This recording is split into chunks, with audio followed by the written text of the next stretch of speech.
Welcome to the Underground, the Steel City Underground, a Pittsburgh Steelers podcast made by fans like you, for fans like you. Now, here's your host, Joe Kuzma.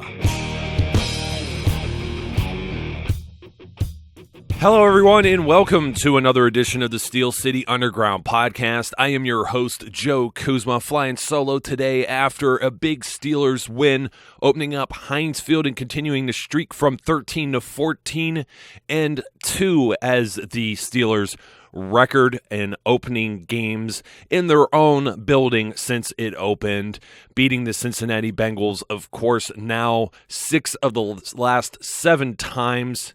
Man, it feels good to get the W, but it always wasn't a pretty game. In fact, most of the game was not pretty. And if you were sitting in Heinz Field like I was yesterday, you're probably still trying to dry out from the rain. I'm not sure what it looked like on TV. Didn't get a chance to see all of the replays and angles and videos. So as I discuss this is just my personal observation from sitting in the stands. If there was something said on TV or something further reviewed other than, I will get to Dean Blandino's explanation, the head of officiating there for the NFL. His explanation on the forced fumble by James Harrison and why that was ruled a catch. They even had the replay of it. Basically, you know what? I'm going to cover that right now. It was just basically inconclusive evidence. So if you have any Cincinnati Bengals fans that are bothering you on Monday morning as you walk into your workplace with your chest pumped out, or you're around family members if you happen to be in a house divided, or you're a displaced Steelers fan and you just happen to live in Cincinnati, you can walk tall knowing there was inconclusive evidence. They have to see whether or not the ball is out and the knee is down in order for that to be overturned by the officials on the field. Trust me, there's enough eyeballs on the field that they should get it right. But this is what I was talking about last week, about getting lucky sometimes, and the Steelers having some luck. And you need luck in these games, and things have to go your way. Now, I'm not saying the officials botched this call, but if we're going to say the officials did, in fact, botch this particular call, I feel there were other calls on the field. Just from eyeballing it, of course, I didn't get to see. Maybe there was a jersey tug, but I thought Ross Cockrell had one heck of a game yesterday, especially lining up against A.J. Green on all sides of the field. And in fact, Pro Football Focus agrees with my assessment and had Ross Cockrell as the top-graded Steelers player overall against the Cincinnati Bengals yesterday. They gave him an 84.4. They loved the safeties yesterday, too. Robert Golden, they wanted to grade an 81.7, and Mike Mitchell an 81.0. And I'm just going to finish off this list here. One other name, Marquise Pouncey, got a 79.5. So those were the top-graded players in this 24-16 Steelers victory. And I kind of thought there's many things to talk about here, but talking about Ross Cockrell there, talking about those 2 pass interference calls, that's really tough. And I've seen a lot of this around the NFL, just watching some of the various games. I got to catch some of the Vikings and Packers yesterday, I don't know what the word I'm looking for here is. Just that's not the right word. I don't know what the word is. I'm literally speechless as to Jordy Nelson falls in the back of the end zone. I'm trying to remember who was covering him. Maybe Trey Waynes. I can't think of the corner from the it was Terrence Newman, the former Cincinnati Bengal and also a former Dallas Cowboy he gets burned quite a bit, but he's the second oldest player in the NFL to James Harrison as far as defenders. Actually, I think players in general, and there are not many offensive players that last this long in the league. But anyways, some very, very suspicious-looking calls just everywhere, any game that you watch. And some are going to go your way and some aren't. So my whole point in mentioning that is if they're very upset with like a turnover, well, you got a giant gimme, and then the Steelers hold you to like third down again, and then just another gimme. It bothers me so much. We all want just consistency in the officiating, and you guys all know me by now, and you know that I officiate in other sports. And it's just one of those things where, you try your best. It's a human element. There's a third team on the field. So if one thing breaks your way and the other doesn't, it does end up, in fact, balancing itself out, whether you like it or not. It's just kind of the way that it goes. And the way it goes is the Steelers end up controlling this game, a game that did not live up to the billing that maybe you had a prize fight or a big like a UFC card. You were looking for the poster for it. This was going to be this huge matchup, and it ended up being rather uneventful for the most part. A lot of punting in this game, and hardly anything of consequence when it comes to penalties on either side of the ball. I mean, you had 5 penalties going both ways. A lot of those were false starts. You had a few pass interference calls. Both teams turned the ball over twice. You had the Bengals punt 9 times and the Steelers punt 8 times. And let me tell you, I'm going to jump right into Jordan Berry here. Jordan Berry is a weapon. I have said this. I was saying this last year, but I'm really high on my horse on this guy. Punters are people too. Let me tell you, talk about flipping the field. Jordan Berry puts this ball, I think, 5 times. He punts 8 times.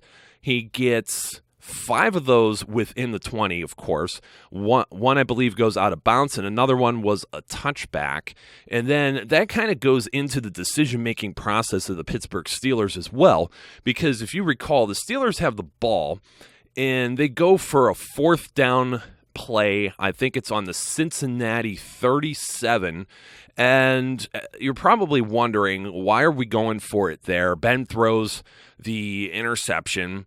And you know what ends up happening? Cincinnati gets the ball on their own 23, which actually turns out as a net positive for Pittsburgh. Because if you're going to punt the football there, a very highly likelihood that you're not going to pin it in without it going out of bounds. It's a very, very, very difficult kick to make there. You're in the slop, you're in the rain. There's a lot of other things that could go wrong if you try to punt or try a special teams play, especially if you're going to try a field goal there. And it's a long field goal to make. That would be in the ballpark of probably about 55 yards, if I'm guessing off the top of my head. And that you could have a bad snap, you could have the ball go loose, you could give up a special teams touchdown to the Bengals going the other direction.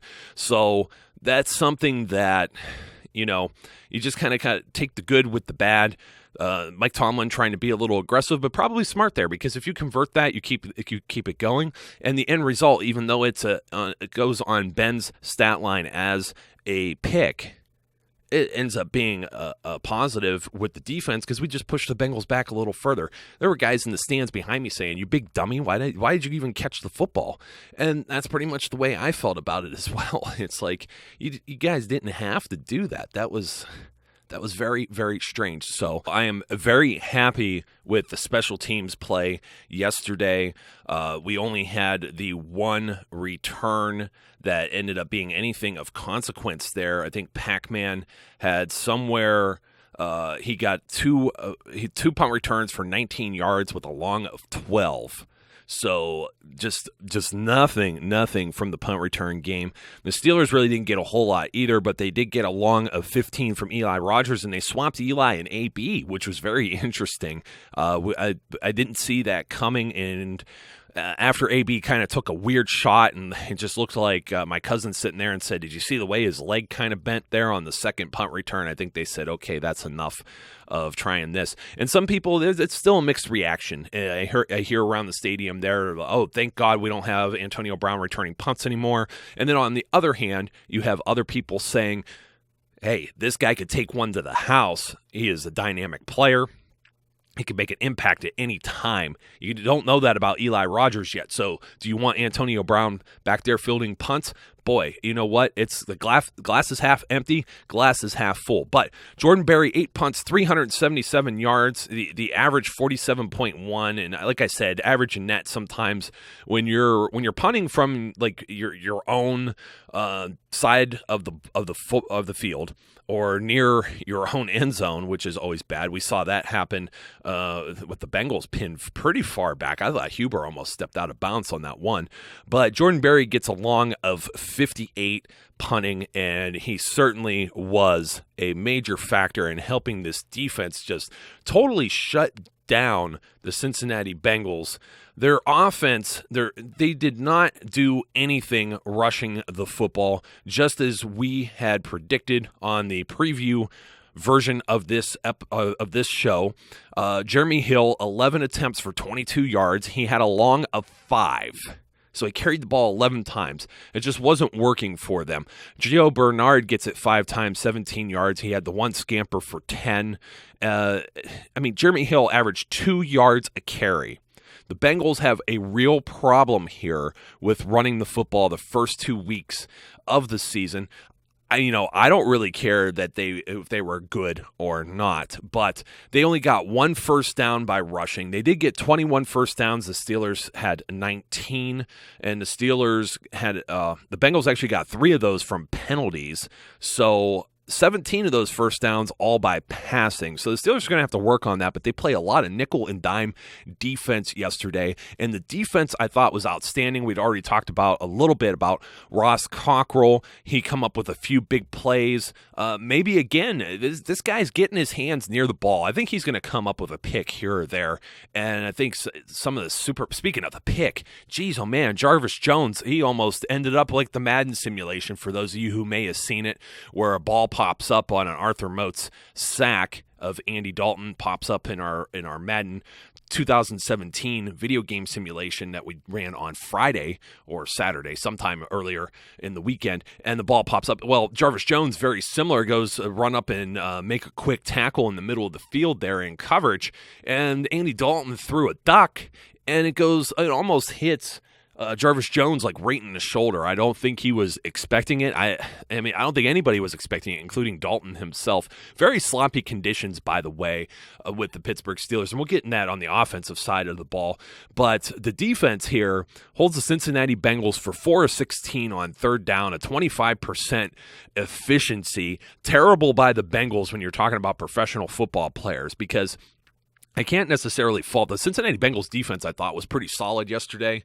I still think there's some room for improvement. I'm not sold on their safeties, but our safeties I thought played very well. We gave up 1 fourth down conversion. The Bengals 0 for 3 in the red zone, 0 for 1 goal to go. That is huge, very, very, very huge when you're talking about holding the Cincinnati Bengals. They get a garbage time touchdown near the end of the game. They have 8 plays, 75 yards, and that's about the only thing they did, and that was on a little Gio Bernard scamper for 25 yards with like a missed tackle, and he's just going right up the sideline there. And you're going to have some of that stuff happen. Like I said, you're playing against another professional football team. The most important thing here is that the Steelers held a lead for the entire game, and they never looked back. They never got behind, and they didn't squander it in the end. They give up the 3 field goals here. The defense needs a tremendous round of applause, because this may be the beginning of something here. We're playing a lot of nickel. You're seeing Sean Davis out there as one of the nickel corners. We got to see Artie Burns quite a bit yesterday, too. We got to see a lot of dime looks. We got to see a lot of 3 safety looks out there as well. I mean, they got guys moving all over. You got Robert Golden almost playing like the center fielder, kind of even coming in for Timmons, and Timmons himself didn't have a giant snap count in this game, nor did the linebackers overall. You had, let me see, Lawrence Timmons was only out there, 46 snaps, 61% of the time. The official game statistics from the NFL say there's 76 total defensive snaps for the Steelers, of which Robert Golden, Ryan Shazier, and William Gay played all of the snaps, 2 shy of playing the entire game. Also, Ross Cockrell, and 4 shy Mike Mitchell, who came off for a short breather. Tuitt was out there all but 6 plays, and Cam Hayward sat down for about 12 plays himself, as did Sean Davis. So they mixed and matched a lot of pieces there, but you're seeing something a little bit different. A lot of people we got a sack on the official register here. It is of record with Arthur Moats, but it is more like I was here to don't want to plagiarize Charlie Batch in his post game, but he called it like a tackle for loss. It didn't really feel like a traditional Steelers sack where you're getting at the quarterback and knocking him on his rear end. And I agree that we didn't necessarily have that, but the pressure was definitely there. There was pressure at times, collapse the pocket, forced Dalton to make bad throws, and we were playing in bad weather, as we alluded to in the preview show, that this may have a major impact on this game, and it did. It seemed like all the time. It was like there was a guy behind me that said, "Oh, it's going to clear up at some point."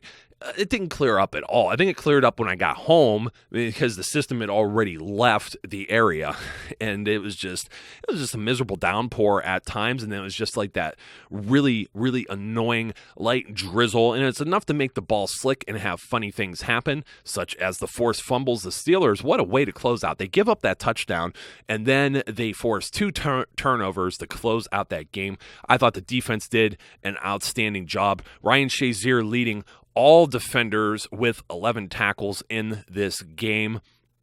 I thought, what a fantastic job. And he was questionable to even play coming in.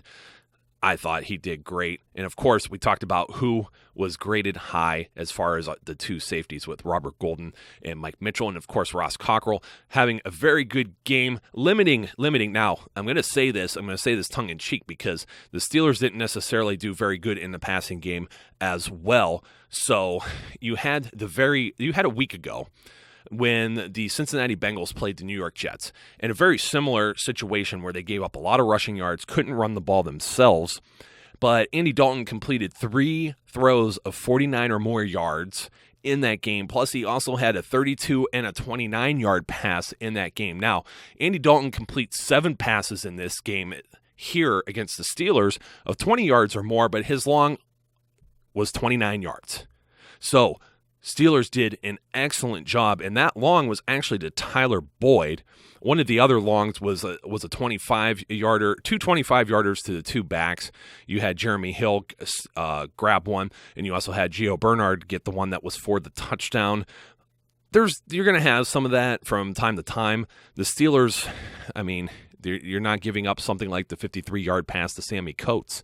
So there's that. And I thought that holding down A.J. Green, who had been a killer, targeted 8 times, only caught 2 of those balls for 38 yards, with the one being a 21-yarder. So 21-yarder and then a 17-yarder. He got a couple in, and that was it. And that kind of happened on the other side of the ball as well. But Andy Dalton, once again, his career quarterback rating against the Steelers hovering around 75%. He had an 84.3 in this game. He did not throw a pick. He had the 1 touchdown that was mostly yards after the catch by Gio Bernard. 31 of 54 for 57.4 completion percentage, 366 yards. That's the statistic that's going to look bad when you look at the passing defense, but yards don't tell the whole story. Steelers controlling the football. A lot of people, what are you doing, Todd Haley? What are you doing? And we want to open this up. Well, I'd love to open this up, but I saw that the Steelers game plan was, and if you were there for any of these other games throughout the years, and to lose to the Bengals in like the 4th quarter is just, it's humiliating. It's deflating, to steal a word from Tom Brady. And they just rode the D'Angelo Williams train. Like they're gonna ride this guy till the wheels fall off, and they may do it again against the Eagles. Ball possession, old school smash mouth Steelers football. How about the 3 tight ends on the field and then split them all out? And the tight ends, I thought, I had a piece I was working on. I was holding it for this week. I wanted to see what was going to happen. Did the Steelers do enough to replace Heath Miller? Of course, Jesse James getting a touchdown in this game. And Jesse James making what an acrobatic catch. He has his back to the sideline, both heels down. Looked like a catch that Marcus Wheaton had last season, or even like an acrobatic catch he's learning from Antonio Brown. He has some really good tutors ahead of him, and he had a year behind Heath, which is what, like, half the people were a little muddled and weren't sure what to say in the stadium. And the weather really affected the crowd noise, too. I think a lot of people were just, they were kind of miserable out of it. The game was ugly, but when Renegade came up, the crowd got loud, and you could see it rattled the red BB gun, the Red Ryder BB gun, as Brian Roach would like to call Andy Dalton. But yes, the tight ends, Xavier Grimble with 2 catches in this game as well, and the touchdown, the first career touchdown, regular season game. Man, did he took it to the house. Yeah, none of those were easy catches, by the way. The one was a little high to Grimble. The one to Jesse James, he just went up there and got it. And I mean, the guy is 6'7". There was one that was overthrown too, and he was pretty wide open at one point during the game. James with 5 targets, catching 3 of those for 29 yards in the TD, of course. And you wondered how Big Ben could overthrow a guy that's like 6'7". But James and Grimble, and who would have thought that the Steelers, Ben Roethlisberger, he had not one of his prettiest games, a little better than half of his passes complete for 259 yards. He did get sacked on the one play that was given up by Big Alejandro Villanueva, the left tackle. And Ben throws for 3 touchdowns and 2 picks. And that one pick was one heck of a play by Dre Kirkpatrick. I mean, him and Sammy Coates pretty much, toe for toe, step for step. And I felt the same way with Sammy Coates as I did when I first saw Martavis Bryant play. He's going to learn. He's going to learn to fight for that position and fight for that ball. That was still a weakness even with Martavis Bryant even last season. If you happen to remember the Cam Chancellor pick that Landry Jones put up when Martavis Bryant was down the field and didn't really get the position on the ball. So you're dealing with professional football players here, folks, and pretty good ones too when you're talking about a former first-round pick in Dre Kirkpatrick. But Dre Kirkpatrick, he didn't really shadow Antonio Brown so much yesterday, as much as the 11 targets that went to AB were just, they're just all over the place. I think a lot of that had to deal with the weather and it just being sloppy, because you look at both quarterbacks having trouble they're targeting their main players, and they just can't get them the ball. Of course, AJ Green targeted 8 times and only catches 2. Antonio Brown targeted 11 times, only catches 4. These balls mostly went to the tight ends and the running backs, and that's also true of D'Angelo Williams, who got that final touchdown to seal the deal. D'Angelo, though, in the possession game, 32 attempts for 94 yards. It's only a 2.9 average, but they got the job done. They chewed the clock, and they possessed the ball. And there were very little other mistakes that were made throughout this game. I'm sure somebody will say, well, there's all this, that. You know what? It's a W. It's a victory. It's said and done. The Steelers are 2-0 now. Unfortunately, so are the Baltimore Ravens after coming back on the Cleveland Browns yesterday. I just wish you could catch a break here in the AFC North. I still don't know what to think about the Ravens, but the Steelers will be looking ahead now to the Philadelphia Eagles moving forward. I just didn't think in this game, as far as a takeaway, if you were to tell me Ben Roethlisberger throws for 3 touchdowns and none of them go to his wide receivers, that's absolutely crazy. And just think, folks, Marcus Wheaton should be back next week, hopefully. Hopefully he gets that shoulder fixed up. And then in the following week, Le'Veon Bell is going to return. This offense is only going to get better. We still don't know what's going to happen with Ladarius Green on the PUP list as we get into October, and we might hear a little bit more news on that. They're just reloading and adding more weapons. And the same thing's going to happen with the secondary, playing a lot of nickel, playing a lot of dime. We still haven't seen Justin Gilbert, who they traded for from the Cleveland Browns, the former 8th overall pick in the NFL draft, thought to be the top corner in that year's draft. I believe that was the 2014 draft, right before they got Manziel. See how that one worked out. So we're going to see if Justin Gilbert can contribute to this team as well. And Senquez Golson, they never placed him on injured reserve. And that's another guy that's going to maybe come in here and contribute. We see Artie Burns kind of cycling in. The Steelers, for the first time, have some options in the secondary. And this is going to be something very exciting to look forward to. And I got to give one more shout out, of course, to Chris Boswell. man, the Wizard of Boz, what a kick. He had a 49-yard field goal in this slop, and it was a nice hold, and the ball down, laces out by Jordan Berry as well. Very, very well executed play there.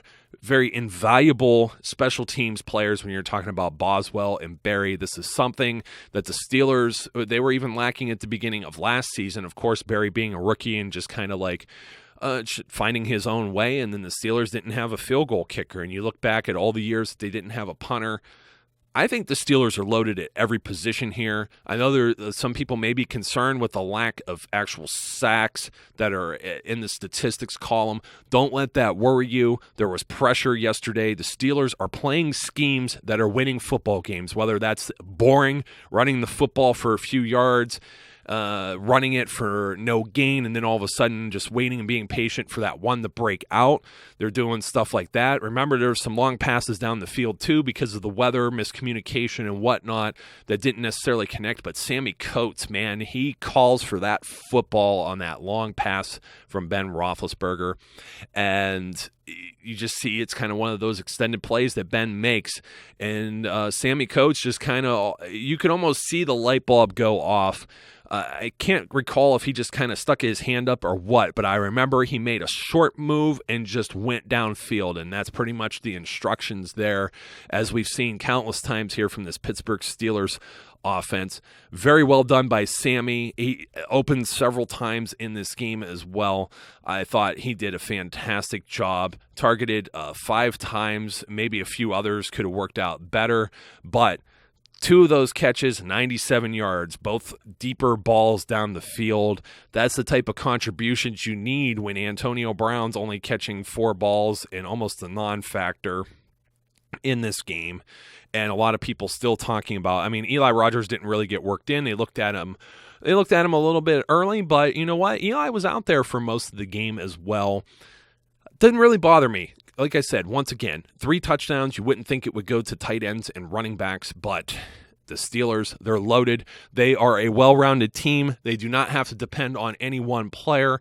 A week after having the only team with a 300-yard passer, a 100-yard receiver, and a 100-yard rusher, they achieve 0 of those goals in this game and still win 24-16. Ladies and gentlemen, I hope you're as psyched up as I am. Philadelphia Eagles headed out to the city of brotherly love next Sunday for the Battle of Pennsylvania. I'm sure that the Steelers are going to be ready. It's going to be interesting to see what happens with a rookie quarterback, Carson Wentz. But until then, until the preview for that particular show, be safe, be good, and I will catch you later. We would like to thank you for listening and remind our listeners to follow us on social media and our website, www.steelcityunderground.com.